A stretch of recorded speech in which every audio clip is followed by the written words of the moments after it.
Okay, so let's start with a case study. A foreign bank has given loan to a government of a state A for the improvement of roads.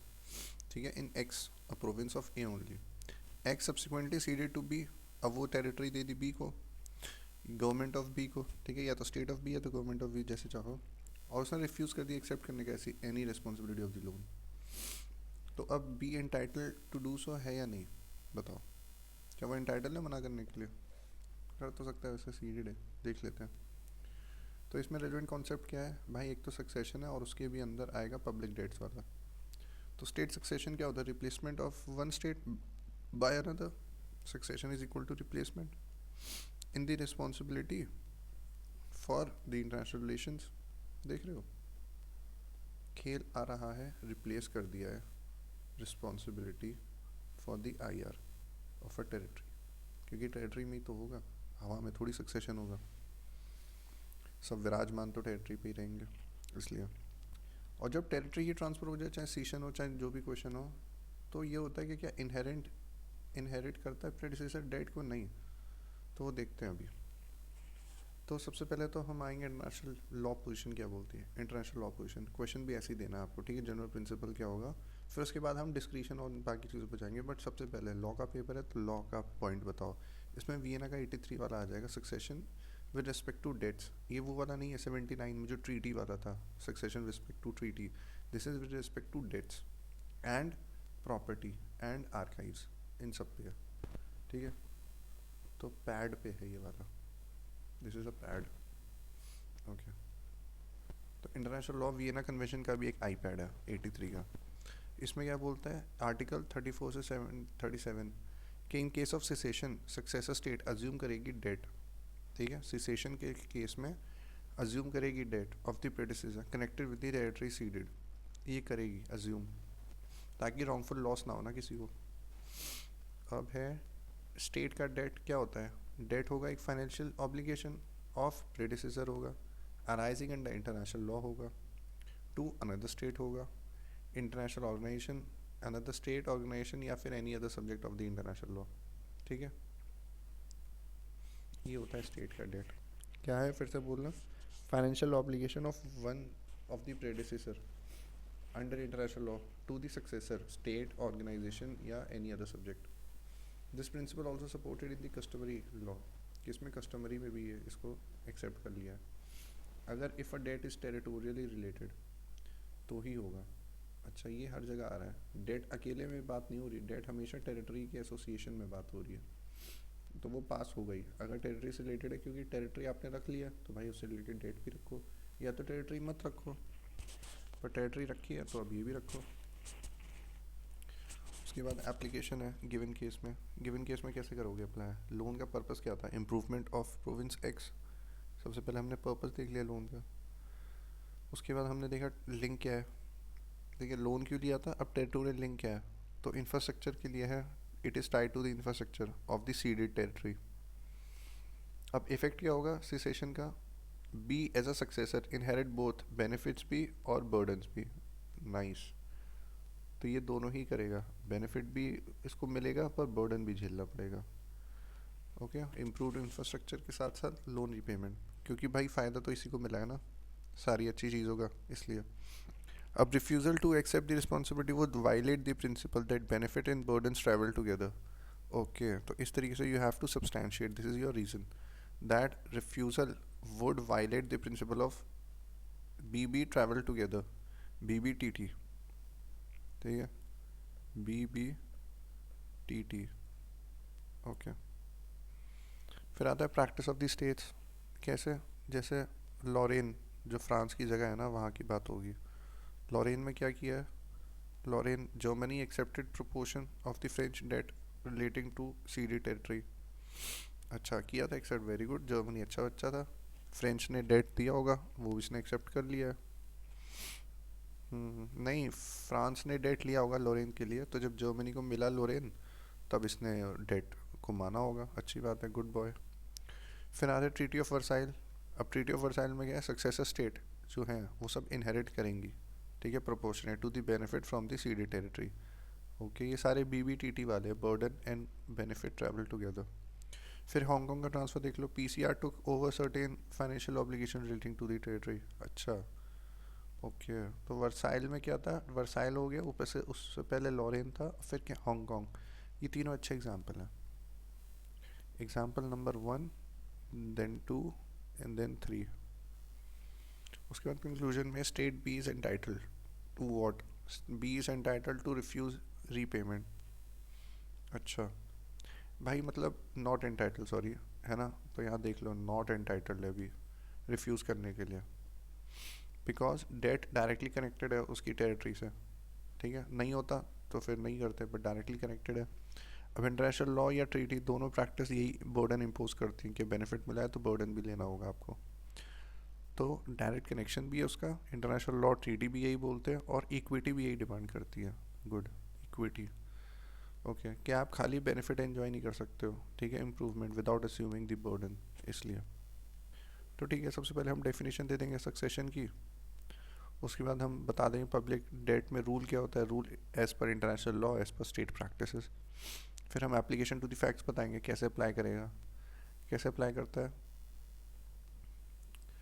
वही link का purpose बताओ, पहले क्या, किस वो loan क्यों लिया था आपने, फिर लोन क्यों लिया था, फिर आप लिंक बताओ कि उसके इंफ्रास्ट्रक्चर के लिए लिया था। ठीक है, पहले आपने प्रोविंस बताई, फिर इस प्रोविंस में क्या करना है वो बताया कि भाई इंफ्रास्ट्रक्चर क्रिएट करना है इसलिए। ओके, और फिर ये वाला जो प्रोविंस है वो सीड हो गया है, तो इसलिए अब बीबीटीटी साथ में ही चलेगा। ठीक है, प्रिंसिपल बता दिए फिर आपने। उसके बाद आप बता दो स्टेट की प्रैक्टिसेस, लोरेन हो चाहे वर्साइल हो चाहे हांगकांग हो। ओके, प्रेसिडेंस बता दिया। उसके बाद आपने एंड में कंक्लूजन बता दिया कि ऐसे से होना चाहिए, कि नॉट एंटाइटल क्यों, क्योंकि 3 रीज़न है इसमें। कंक्लूजन में भी आपने 3 रीजंस दे दिए। Very good. एक तो डीडी बता दिया कि भाई ये जो डेटा है डायरेक्टली कनेक्टेड था, फिर एक इंटरनेशनल लॉ ट्रीटी लॉ वाला पॉइंट दे दिया, एक इक्विटी दे दिया, सब दे दिया। एक आपने बता दिया रीज़न, एक आपने दे दिया लॉ का पॉइंट, एक आपने दे दिया जनरल जूरिस्प्रूडेंस का पॉइंट, जूरिस्प्रूडेंस का पॉइंट। तो सारे पॉइंट दे दिया आपने, ये बहुत अच्छी बात की आपने, सब सारे पॉइंट दे दिया आपने। ओके, आगे आ जाते हैं अगले क्वेश्चन पे। A revolution, a revolution takes place in X, okay, और वाई ने सीज कर ली फिर power in the unconstitutional manner. अच्छा, installing himself as the head of the state of X, what principle will govern the question of recognition, क्योंकि unconstitutional है, main खेल यहाँ पे आ गया। As the head of state, ठीक है, on other parts, on what consequences will ensure if recognition is accorded या फिर रिफ्यूज्ड। तो ठीक है, सिस्टमेटिकली करते हैं इस आंसर को। International on recognition of the government, क्योंकि गवर्नमेंट की बात हो रही है ना कि स्टेट की। तो खेल शुरू करेंगे हम यहाँ से। इशू क्या है इस क्वेश्चन में कि recognition of the government not a state. पहली बात तो गवर्नमेंट है, स्टेट नहीं है, जो भी मैंने बताया था। स्टेट रिकॉग्निशन क्या होता है, legal personality of a state की बात होती है, मगर यहाँ पे गवर्नमेंट वाले में इसमें एक्नॉलेजिंग पर्टिकुलर रजीम की लेजिटिमेसी, समझे, इसकी लेजिटिमेसी। ओके, अब यहाँ पे स्टेट एक्स तो ऑलरेडी एग्जिस्ट कर रही है, तो only leadership change via revolution, ये सब क्लैरिटी फैक्ट्स के बेसिस पे दे देना आप। सो बेसिकली दीज आर, क्या इंट्रोडक्शन में इश्यूज हैं, ये इश्यूज तो नहीं है खैर, चलो आओ देखते हैं इश्यूज कहाँ लग रहे हैं। ये तो डेफिनेशन है एक तो स्टेट की गवर्नमेंट की। अब यहाँ पे क्लैरिफिकेशन है ऑफ द फैक्ट्स, ठीक है, अंडरस्टैंडिंग बेसिकली ऑफ दी। सबसे पहले आपको दिखानी है अंडरस्टैंडिंग, ठीक है, अंडरस्टैंडिंग ऑन द फैक्ट्स। आप क्या समझते हो। अब आओ प्रिंसिपल्स पे। तो प्रिंसिपल्स कौन कौन से जो गवर्न कर रहे हैं इसको। तो जनरल कंडीशन है एक तो आपके पास, कस्टमरी वाली, है ना, इसी को जनरल कंडीशन बोलते हैं, जनरल बोल देंगे इसी को। इफेक्टिव कंट्रोल भाई किसके पास है, new regime must exercise effective control, सबसे पहली बात। तो हम वैसे बेसिकली क्या क्या हम देख रहे हैं रिकॉग्निशन के लिए गवर्नमेंट की। तो जैसे ये लिखा भी है, अदर स्टेट्स विल कंसिडर, पहली बात इफेक्टिव कंट्रोल देखेंगे, ठीक है, जैसे तिनों को आर्बिट्रेशन केस में देखा होगा, Great Britain versus Costa Rica. Recognition justified था क्योंकि इफेक्टिव कंट्रोल था उनके पास, even if unconstitutional, oh, even if unconstitutional but effective control देखेंगे, ठीक है। दूसरा क्या है भाई, और क्या कंसिडर करेंगे, constitutionality, legality, less weight in modern law, क्योंकि आजकल कोई तमीज़ से तो आ नहीं पा रहा है, इसलिए लेस वेट दे देते हैं इसको। ठीक है, कॉन्स्टिट्यूशनलिटी लीगैलिटी को लेस वेट दे दिया है। हिस्टोरिकली टोबार जो था उसने मना किया था कि जो अनकॉन्स्टिट्यूशनल होगी उसे नहीं देखेंगे, बट आजकल टुडे मोस्ट ऑफ दी लीन करते हैं इफेक्टिवनेस रादर देन लीगैलिटी। ये है मेन चीज़। तो मॉडर्न डे में क्या हो रहा है today, effectiveness rather than legality, accept इन रीजनल डेमोक्रेटिक चार्टर्स। हाँ, अपनी बात आएगी अपने रीजन पे तो सालो तुम अपनी ये देखोगे लेजिटिमेसी, बाकी दुनिया की बात होगी तो इफेक्टिवनेस देखोगे। ठीक है भाई। ओके, अमेरिकन स्टेट्स का हो गया ऑर्गेनाइजेशन, और एयू हो गया। और क्या देखोगे फिर, आप देखोगे विलिंगनेस, कि वो ऑनर करना भी चाहता है इंटरनेशनल ऑब्लिगेशन को, या बस मस्ती लेने के लिए स्टेट पे राज कर रहा है। तो ये देख लेंगे उसकी कमिट, न्यू रेजिम, जो रेजिम है ना वो कमिट कर रहा है ट्रीटी को, डेट्स को। अगर वो कर रहा होगा तो हमारे लिए ईजी हो जाता है। अच्छा, ये कैसे सर्टेन करेंगे कि वो ऑनर करना चाह रहा है, अगर वो कमिट कर देता है तो। हाँ, मैं कमिट करता हूँ ट्रीटीज़ को, डेट्स को, ऑर्गेनाइजेशंस को, इन सब को। फिर उसकी लेजिटिमेसी पे बात आ जाएगी, इंटरनेशनल लेजिटिमेसी। यूएन का स्टैंड क्या है, ह्यूमन राइट्स का अकॉर्ड उसका कैसा रहा है, नॉन अग्रेशन तो नहीं कर रहा अभी। इन सब पे जैसे तालिबान अभी नॉन अग्रेशन है, ह्यूमन राइट्स का पता नहीं, बट हाँ ठीक है, यूएन का दिखता है। एड भी मिल रही है उसको इंडिया से, तो ये सारे फैक्टर्स हैं। तो हमने क्या क्या देखे, सबसे पहली बात तो इफेक्टिव कंट्रोल देखेंगे, क्योंकि आजकल भी वही देख रहे हैं। टिनोको ने ये शुरू कर दिया था कि इवन इफ़ अनकॉन्स्टिट्यूशनल हो जैसे यहाँ पे है, बट फिर भी इफेक्टिव कंट्रोल देखेंगे। उसके बाद कॉन्स्टिट्यूशनैलिटी लीगैलिटी देखेंगे। तो बार डॉक्ट्राइन बैकग्राउंड उसका बता देंगे, हिस्ट्री में था बट अब नहीं चलता।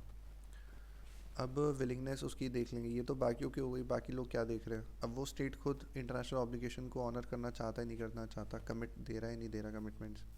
और फिर इंटरनेशनल लेजिटिमेसी उसकी, बाकी जो है ना चीज़ें इंटरनेशनल लॉ की, जो हमारे सिलेबस के टॉप पॉइंट्स हैं, यूएन है, non aggression, interference, human rights, ये सब, आईएचएल, इन सब के पार्लेंस में देखेंगे कि इन सबको ये फॉलो कर रहा है नहीं कर रहा। तो फिर हम इंटरनेशनल लॉ के अंदर उसको रिकग्निशन दे देंगे, अगर वो सारे मेरे सब्जेक्ट्स सिलेबस के सारे पॉइंट्स को मान रहा है तो। इसके बाद आएगा रिकग्निशन, डिक्लेरेटरी है या कॉन्स्टिट्यूटिव है। वही डिक्लेरेटरी, कॉन्स्टिट्यूटिव फिर से आ जाएगा। डिक्लेरेटरी मोस्ट एक्सेप्टेड है, कॉन्स्टिट्यूटिव पुराना होता था। For government recognition still a political act influenced by both law and foreign policy. ठीक है, ये क्या है, ये हमारा रियलिटी है। ठीक है, फिर है कॉन्सिक्वेंसेज क्या है रिकग्निशन के। If recognition is accorded, diplomatic relation can be established और कंटिन्यूड। क्या है कॉन्सिक्वेंसेज। पहली बात तो अगर रिकग्निशन अकॉर्ड कर दिया है और अगर रिफ्यूज़ कर दिया है तो आप, ये तो पता ही है, डिप्लोमेटिक रिलेशन बना लोगे ब्रो, उसे स्यू कर लोगे फॉरेन कोर्ट्स में, ट्रीटीज़ और एक्ट्स भी माने जाएंगे, इम्यूनिटी भी मिल जाएगी आपके हेड ऑफ स्टेट्स को ही नहीं, गवर्नमेंट के ऑफिशियल्स को भी। तो डिप्लोमेटिक रिलेशन, एम्बेसी बना लोगे, इम्यूनिटीज़ दे दोगे, स्यू कर लोगे सालों को पकड़ के, क्लेम कर लोगे प्रॉपर्टी वगैरह, है ना, ये सब चीज़ें हो जाएंगी।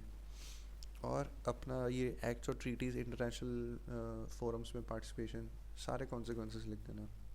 यहाँ उसका उल्टा हो जाएगा कि भाई ना आपके डिप्लोमेटिक रिलेशन आएंगे, और ये जो है एक्ट, रिप्रेजेंटेटिव्स एक्ट नहीं कर सकते। ठीक है, कॉन्ट्रैक्ट और ट्रीटीज़ भी नहीं मानी जाएगी, और फ्रीजिंग एसेट्स हो जाएगा। ओहो, फ्रीजिंग ऑफ द एसेट्स हो जाएगा अब्रॉड, ये नहीं पता था मुझे, ये देख लेंगे। अच्छा, क्योंकि इलेजिटिमेट है ना, तो कोई क्लेम ही नहीं कर पाएगा, क्लेम नहीं कर पाएगा तो फ्रीज हो जाएंगे। यहाँ लिख देता हूँ, because they can not claim, इसलिए। Good enough. अब एप्लीकेशन ऑफ क्वेश्चन, तो since Y came to power unconstitutionally, तो अगर पुराना देखेंगे स्ट्रिक्ट लीगैलिटी तो बार ओवर तो मना है, मगर इफेक्टिव कंट्रोल जो है उसके बेसिस पे जो आजकल चल भी रहा है, और अगर वो विलिंग है, पावर भी है उसके पास, विलिंग भी है ऑब्जर्व करने की नेशनल ऑब्लिगेशन, तो चलो मान लेंगे। देख रहे हो, इफेक्टिव कंट्रोल तो बता दिया, मगर उसके साथ साथ हमने उसकी कंडीशन भी दे दी कि वो भी मान रहा है नहीं मान रहा, तो फिर ठीक है भाई। नहीं तो कन्वेंशनली स्ट्रिक्ट लीगैलिटी या तो बार के बेसिस पे वो विदहेल्ड कर ली जाएगी। ओके, कब तक, until the constitutional order is restored. Okay good. तो मॉडर्न स्टेट प्रैक्टिस हमें पता ही है क्या है, इफेक्टिव कंट्रोल वाली बात बोलते हैं, ना कि स्ट्रिक्ट लीगैलिटी। टिनोको में भी देखा था हमने, उसके बाद भी देखा हमने। रिकग्निशन ऑफ वाई लिख देना, recognition of Y is likely dependent on whether he controls, whether it controls यार दी टेरिटरी इफेक्टिवली और नॉट। ठीक है, इंटरनेशनल कम्युनिटी का पार्ट बनना चाहता ही नहीं चाहता, वो अपनी ऑब्लिगेशंस को फुलफ़िल करना चाहता ही नहीं चाहता। तो यही सब देख लेंगे भाई, टेरिटरी, उसकी कमिटमेंट्स, उसकी औकात है कि नहीं है, बाकी स्टेट्स क्या चाह रहे हैं, वो सब है। और अगर रिकग्नाइज हो जाएगा तो उसको फिर डिप्लोमेटिक और लीगल ये सब चीज़ें मिल जाएंगी, वरना इफ़ नॉट तो वो आइसोलेशन फेल करेगा और इनेबिलिटी हो जाएगी उसकी एक्ट इंटरनेशनली। ओके ठीक है, ये एक बार फिर से देख लेना, रट लेना, देख ही लेंगे जल्दी से, चलो देख लेते हैं। रिकग्निशन के टेस्ट प्रिंसिपल्स क्या हैं? सबसे पहले जनरल कस्टमरी कि भाई उसके पास इफेक्टिव कंट्रोल है कि नहीं है। कॉन्स्टिट्यूशनैलिटी लीगैलिटी तो बाहर पहले था, अब इफेक्टिव कंट्रोल चल रहा है, जैसे अफ्रीकन यूनियन वगैरह ये सब अपने ये एक्सेप्शन है। ठीक है, उसके बाद आएगा हमारा ये विलिंगनेस, उसकी खुद की विलिंगनेस है या नहीं, या फिर इंटरनेशनल लेजिटिमेसी, UN क्या कह रहे हैं, जो हमारे बाकी सिलेबस के पॉइंट्स हैं। फिर दो टाइप के रिकग्निशन होंगे, ये भी आप छिड़क दो ऊपर से, कॉन्सिक्वेंसेस बता दो क्या क्या होंगे, अगर हुआ नहीं होगा तो क्या होंगे। इसमें फ्रीजिंग ऑफ एसेट वाला अच्छा था।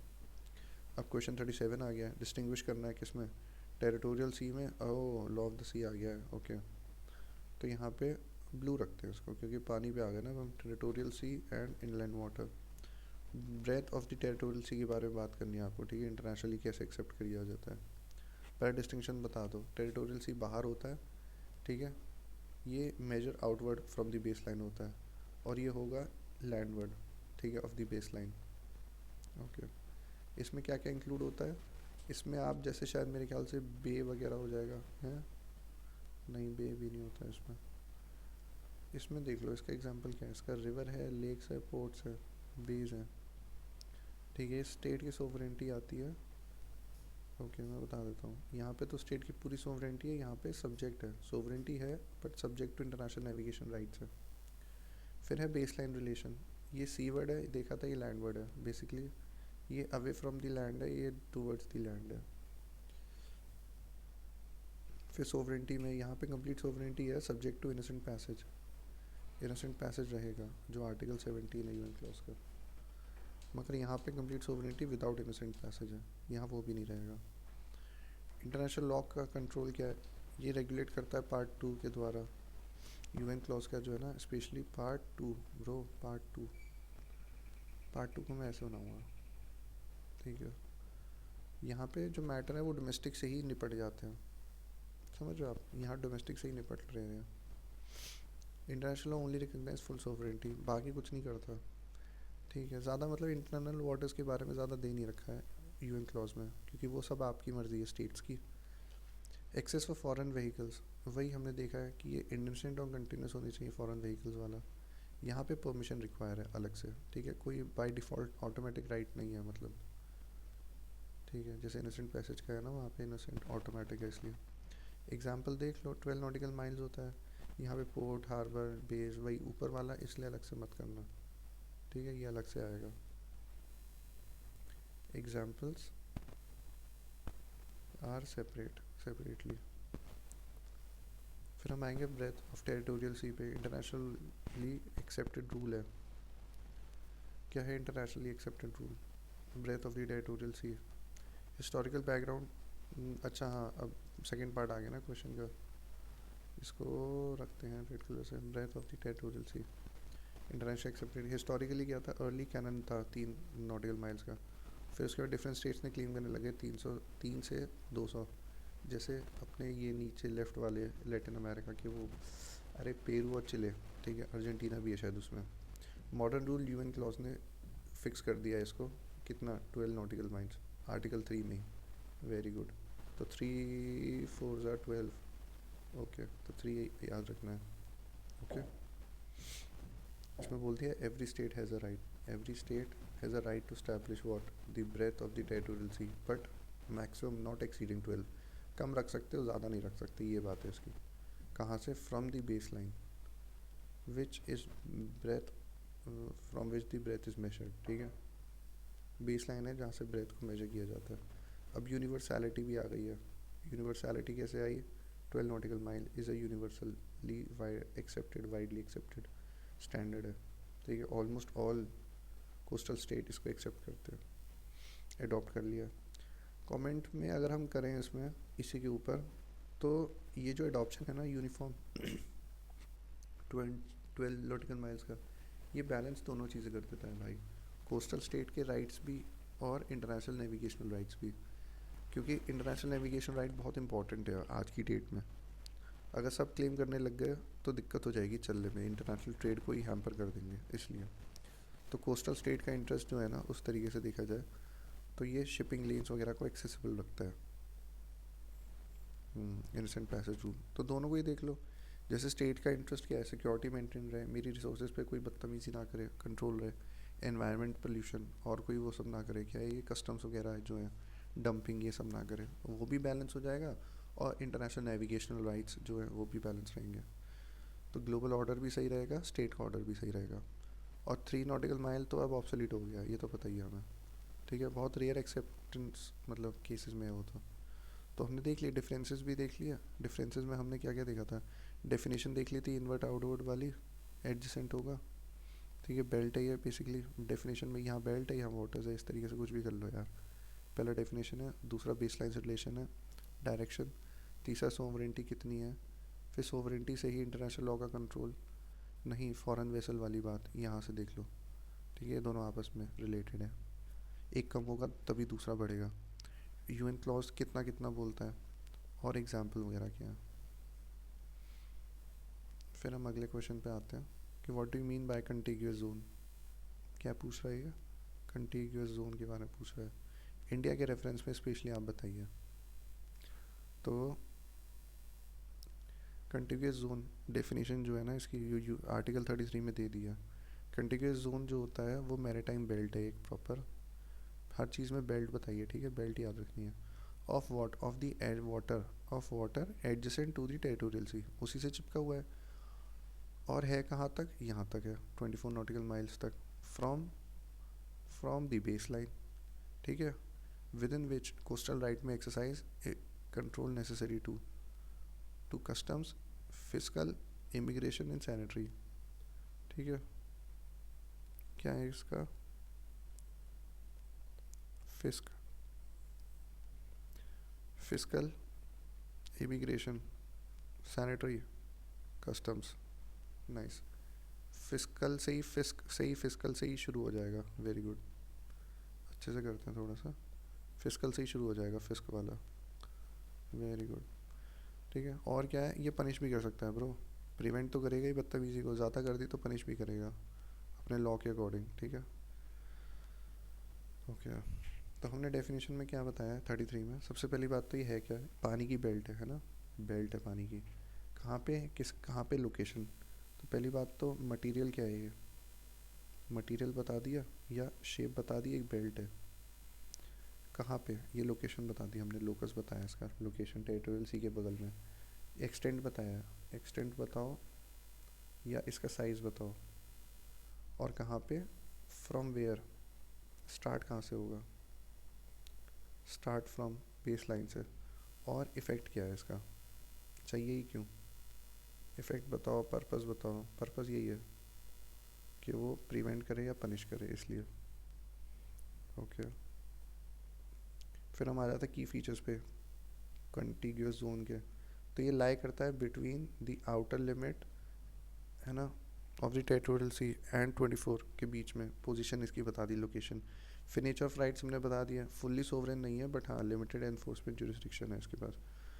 इसके पास कौन कौन सा है ये आगे आ जाएगा, पर्पस क्या है, स्मगलिंग को, इमिग्रेशन को, क्वारंटीन वायलेशन मुझे नहीं पता क्वारंटीन वायलेशंस क्या हैं, और फिजिकल फ्रॉड्स, ठीक है। यहाँ पे फिर से लिख देता हूँ, मेरा क्या है, FISC, physical, immigration, sanitary, customs. उसके बाद आप लिख दो इसमें नेविगेशन तो रहेगा ही, फॉरेन वेसल्स का, है ना, not subject to coastal state का full law like territorial waters, contiguous zone is different from territorial waters, तो वहाँ से रिलेटिवली ज़्यादा है। कंटिग्यूअस जोन में you have more liberty than the territorial waters, ये लिख के आना है आपको फॉरेन वेसल्स के लिए। और ये तो है ही आर्टिकल 33 यूएन क्लॉज बेसिस का है। तो ये हो गया लोकस, नहीं बे, ये भी लोकस है और ये भी locus, legal locus, geographical locus, ये है इसका फोकस। ओके, और ये भी फोकस है, दोनों का बैलेंस ही तो फोकस है इसका। और दो दो लोकस हो गए, ज्योग्राफिकली और लीगली। बाकी नेचर ऑफ राइट्स है, सोवरेंटी का जो एस्पेक्ट होता है, इसलिए इंडियन प्रैक्टिस बताएंगे अब हम। इंडियन प्रैक्टिस तो लीगल बेसिस हमें पता है। लीगल बेसिस क्या है? Territorial waters, contiguous continental shelf, EEZ and other maritime zones. हमारे पास अलग से एक ही एक्ट है 76 का, जो 2015 में अमेंड हुआ है। ये मुझे नहीं पता था क्या अमेंडमेंट्स आ गए इसमें 76 वाले में, अभी देखेंगे। फिर सेक्शन 5 आएगा, specifically deal with contiguous zone. Section 5 जो है ना, वो डेडिकेटेड है कंटिग्यूस जोन के लिए। ऊपर 33 भी देखा था वैसे हमने, वो किसका था? यूएन क्लॉज का। ये किसका है? इस एक्ट का। ठीक है, इस एक्ट का है सेक्शन 5 कंटिग्यूस जोन के लिए, जो कि क्या क्या बोलता है बता देते हैं आपको। एक्सटेंड देख लो, इंडिया में एक्सटेंड कितना रहेगा? ये इतना ही रहेगा जितना मालूम है। तो इंडिया फॉलो करता है यूएन क्लॉज को, तुरंत बता देना इंडिया कितना अच्छा बच्चा है। और पोस्ट इस अमेंडमेंट से क्या है? India formally extended contiguous zone to 24 from the base line. अच्छा, ये चेंज आया है। अच्छा, हमने फॉर्मली एक्सटेंड कर दिया है, पहले शायद फॉर्मली नहीं होगा। उसके बाद देख लो जुरिसडिक्शन में आ जाएं अगर हम, तो हमारे पास क्या क्या होता है? हम सिक्योरिटी है सबसे इम्पोर्टेंट, फिर इमिग्रेशन, एमिग्रेशन, आना जाना दोनों, फिर सैनिटेशन, सैनिटेशन साफ़ सफाई, और फिर कस्टम्स। तो ये वही आ जाएगा वैसे तो। और फिस्कल, तो फिस्कल सिक्योरिटी बेसिकली। ठीक है, फिस्कल सिक्योरिटी, सिक्योरिटी तो रहेगा, उसके अलावा फिस्क तो यहाँ पे है। उसके बाद हम एग्जाम्पल देख लेते हैं। एग्जाम्पल भी अच्छी चीज़ होती है। एग्जाम्पल के तौर पे फॉरेन शिप आ रही है हाई सीज से, और वो डंप कर रही है साली ये हजार्डस वेस्ट वगैरह, स्मगल कर रही है। ठीक है, बदतमीज़ तो है ही, इसलिए गाली निकल जाती है, और बहुत करते भी हैं इसलिए। तो Indian authorities with in 24 nautical mile उसे तुरंत प्रिवेंट या पनिश कर सकती है। सीधा पनिश कर लो उसको, ताकि वो याद रखे। और अच्छा बच्चा हो, अगर पहली बार कर रहा हो तो भाई वार्निंग देके छोड़ देना, प्रिवेंट ही कर लेना खाली। डायग्राम ज़रूर बना लेना इसका, पूरा ही डायग्राम बना देंगे यार। एक क्वेश्चन आएगा, सारे डायग्राम बना देंगे। फिर कंटिग्यूस जोन क्या है? फंक्शनल सेंट्रल कंट्रोल जोन है इसका, फंक्शनल कंट्रोल जोन है बियॉन्ड टेरिटोरियल सी 24 नॉटिकल माइल्स तक। तो कंटिग्यूस जोन क्या है? Contiguous zone is a functional control zone है, FCZ बोलो इसे, फंक्शनली कंट्रोल जोन है, FCZ। कहाँ तक? टेरिटोरियल सी से बियॉन्ड होता है, अप टू 24। तो ये उसकी लोकेशन हो गई है, वही प्रिवेंट वगैरह करने के लिए। और हमारा एक्ट बहुत अच्छा है। ये कब का है? 76 का है ना, 2015 में अमेंड हुआ है। हाँ 76 का है, लिखा तो है 76 में, 76 का एक्ट है। ओके, 2015 में फॉर्मली हमने कंटिग्यूस जोन को 24 नॉटिकल माइल्स बोल दिया। अब आप ज़रा डिस्टिंग्विश करना, किसको डिस्टिंग्विश करो? कॉन्टिनेंटल शेल्फ और EEZ को। और एग्जाम्पल भी देने आपको, कर देते हैं यार, कितना ही टाइम लगेगा। पहले तो बेसिक डेफिनेशन देख लें। अच्छा, इसको तो ऐसे ही रख लूँगा यार। बेसिक डेफिनेशन क्या है? कॉन्टिनेंटल शेल्फ नेचुरल प्रोलॉन्गेशन है किसका? लैंड वाली टेरिटरी का आपका, ऑफ द कोस्टल स्टेट।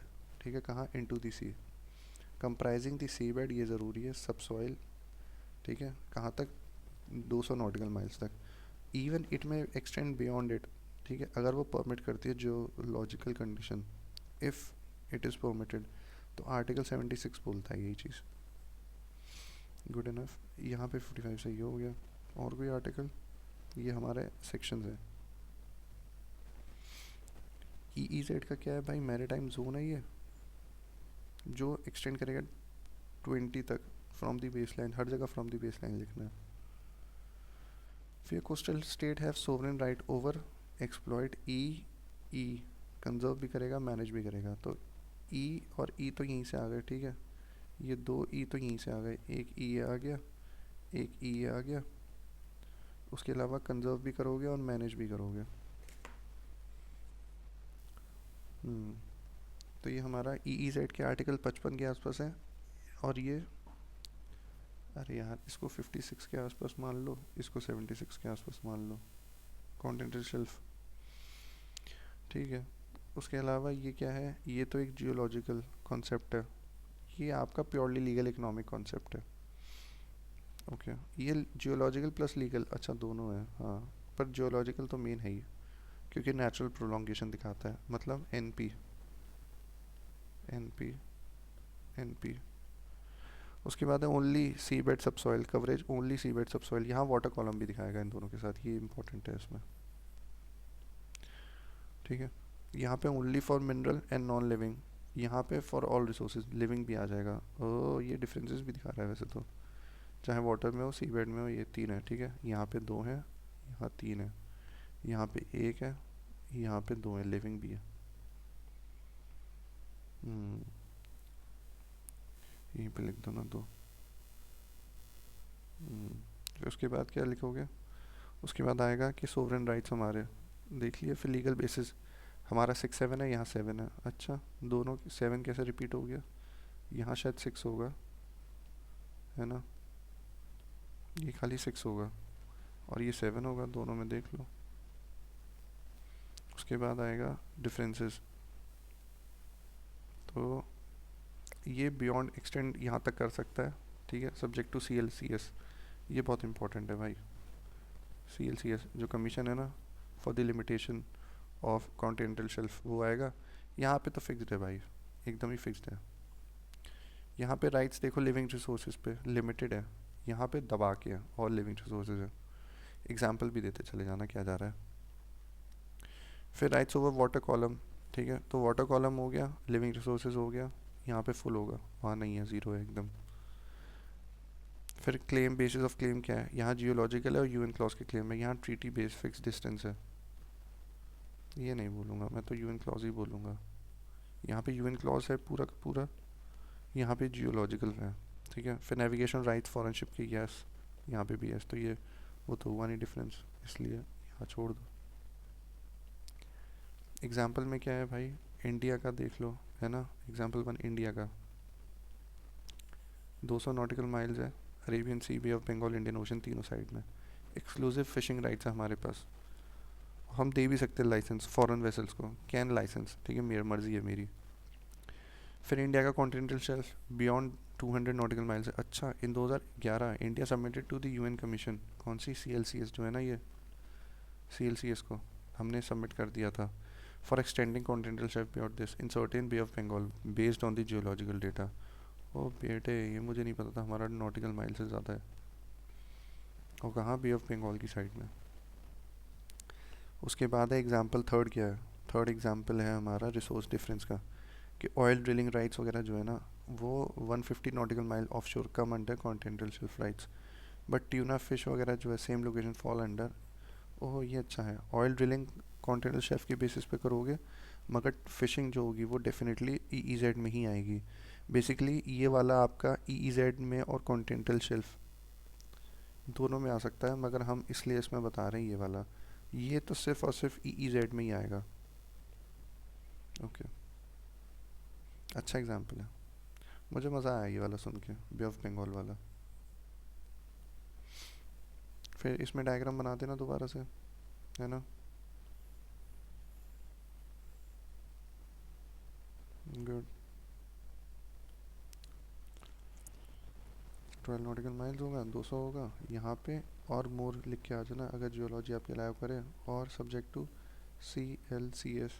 फिर कॉन्टिनेंटल शेल्फ में बस ये दो चीज़ें आती हैं, यहाँ वाटर कॉलम भी आता है, ये भी लिख के आना है, तो मज़ा आएगा आपको एकदम, ठीक है। EEZ is economic super market, ठीक है, ऑफ द सी, सब क्योंकि यहाँ सब मिलता है। जियोलॉजिकल है वो खाली एक स्टोर है, बेस ओनली, ठीक है, बेसमेंट स्टोर है, सब कुछ नहीं मिलता वहाँ पे। Good.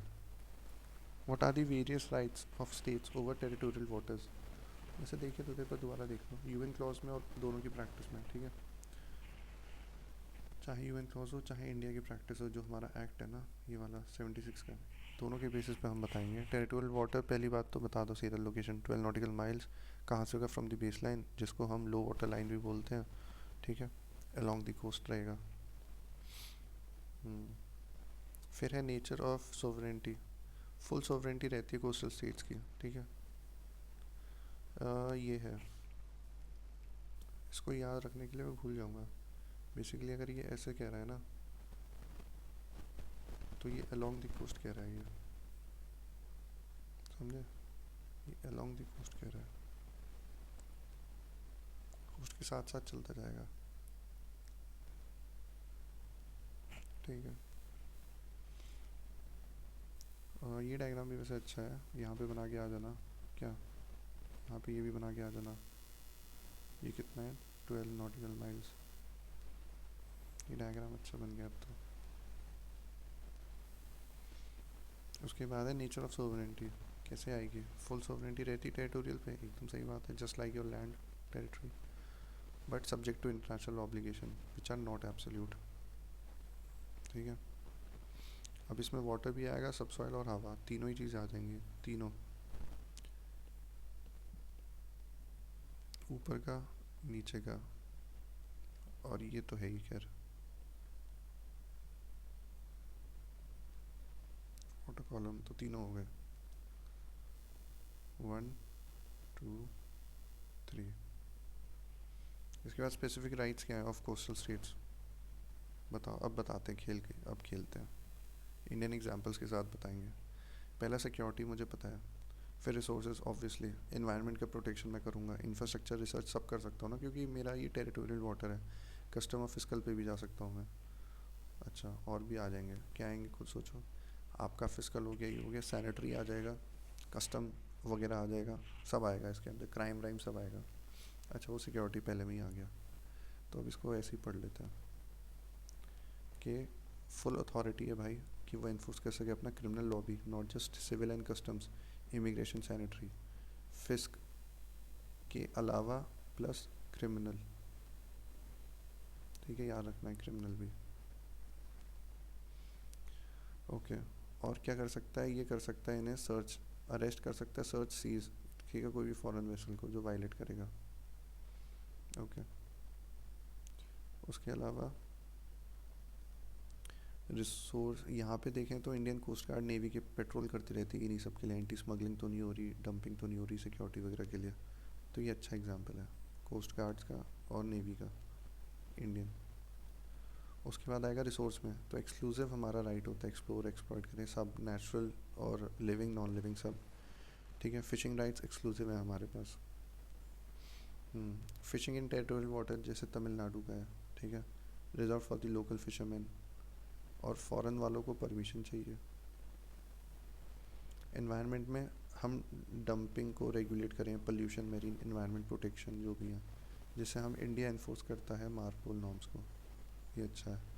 Oil spill response zone है हमारे पास, ओके गुड। तो इन्वायरमेंट में आ जाएगा dumping, pollution, marine environment protection. ठीक है, बेसिकली आप डंपिंग को रेगुलेट करोगे, प्रोटेक्ट भी करोगे, पोल्यूशन को अवॉइड करोगे। फिर इंफ्रास्ट्रक्चर रिसर्च देख लो, कंस्ट्रक्ट कर सकते हैं हम, मेंटेन कर सकते हैं, क्या क्या, आइलैंड, पोर्ट्स, इंस्टॉलेशन, जो चाहो आप। ठीक है, साइंटिफिक रिसर्च वगैरह के लिए जैसे हमने कर रखा है, ये क्या है, मिनिस्ट्री ऑफ अर्थ साइंस लिया हो यहाँ पे आप, टेरिटोरियल में ना। फॉरेन वेसल को तो अप्रूवल चाहिए भाई, फॉरेन वालों को अप्रूवल चाहिए मिनिस्ट्री ऑफ अर्थ साइंस से। कस्टम्स में आ जाओ आप, तो कस्टम्स में आओगे तो अथॉरिटी टू लेवी कस्टम है, ड्यूटीज़ हैं, टैक्सेस हैं, ट्रेड भी रेगुलेट कर सकते हो, जैसे हम मुंबई पोर्ट में और यहाँ करते हैं, कहाँ करते हैं, मुंबई और कोची पोर्ट में। ठीक है, उस तरीके से कस्टम्स चेक करते हैं ना, विपाशा है वैसे। फिर है rights of the other states in the territorial waters, क्या है राइट्स अदर स्टेट्स के टेरिटोरियल वाटर्स में, इनोसेंट पैसेज, ओके, कहाँ दे रखा है यूएन क्लॉज में, 17, 18, 19। शिप्स ऑफ ऑल स्टेट्स, सारी स्टेट्स की आ सकती हैं इंक्लूडिंग वॉरशिप्स, ये सही दे रखा है क्या यहाँ पे, देखते हैं। Enjoy right to innocent passage, passage not prejudicial to the peace, prejudicial नहीं होना चाहिए, क्या वर्ड है, prejudicial to peace, good order, security. ठीक है, और स्टेट डिनाई नहीं कर सकती इसको, बट टेम्परेली सस्पेंड कर सकती है अगर स्पेशल सिक्योरिटी रीजन है, तो सिक्योरिटी रीजन के लिए सस्पेंड कर सकती है, डिनाई नहीं कर सकती, 25 में बोल दिया। और no right of overflight तो नहीं है।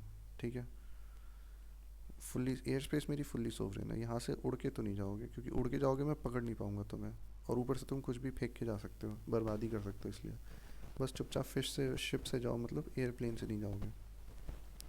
इंडिया की प्रैक्टिस में हमें पता है ये वाला जो हमारा सेक्शन 3 है एक्ट ऑफ 76 का, 12 नॉटिकल माइल्स तक है टेरिटोरियल वाटर, सोवरेनिटी हमारी लैंड पे और इनोसेंट पैसेज से है बेसिकली, है ना।